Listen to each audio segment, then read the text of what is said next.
gamitin mo ang iyong karapatan upang bumoto nitong darating na eleksyon? Bakit at paano? Maraming salamat po sa napakagandang katanungan. Para po sa akin, dapat na po akong bumoto sa kabilang taon at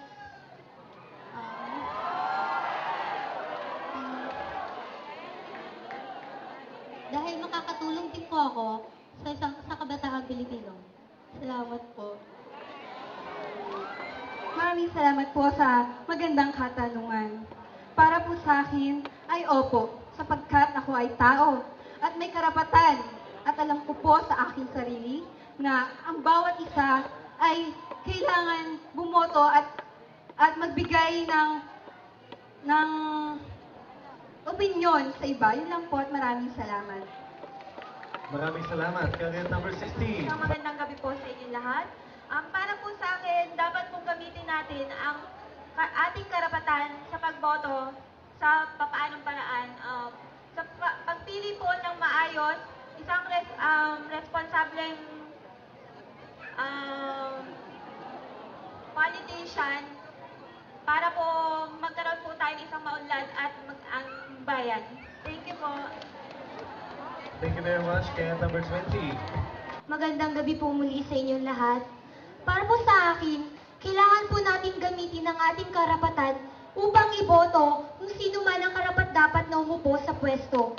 Dahil po, tayo pong lahat ay may sariling karapatan at tayo pong lahat ay nararapat din na isigaw ang lahat ng ating hinanaing at maging mabuting halimbawa ng pagboto ng tama. Maraming salamat po.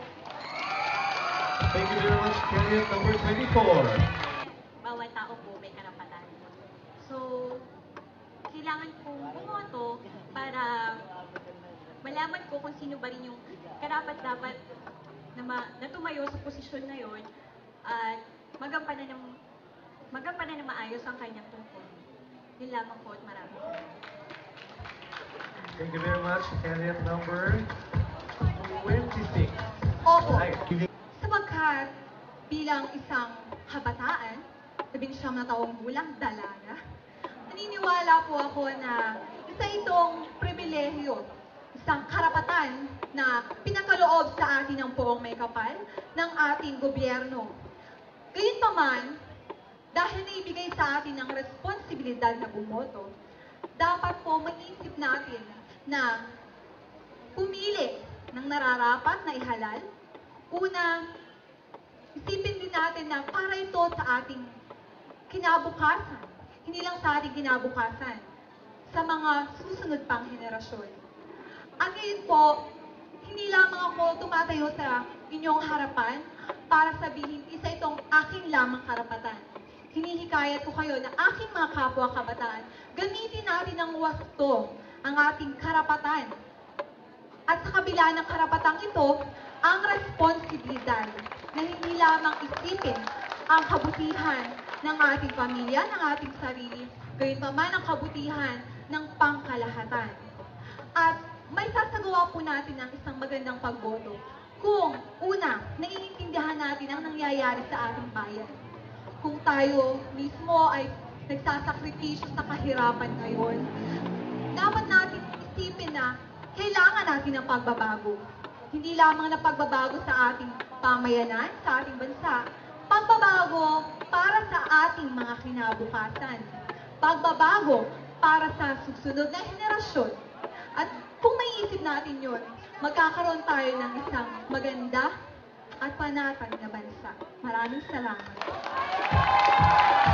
Bago ko po sagutin ang inyong magandang katanungan, nais ko pong bumati ng magandang umaga. Para po sa akin, dapat po talagang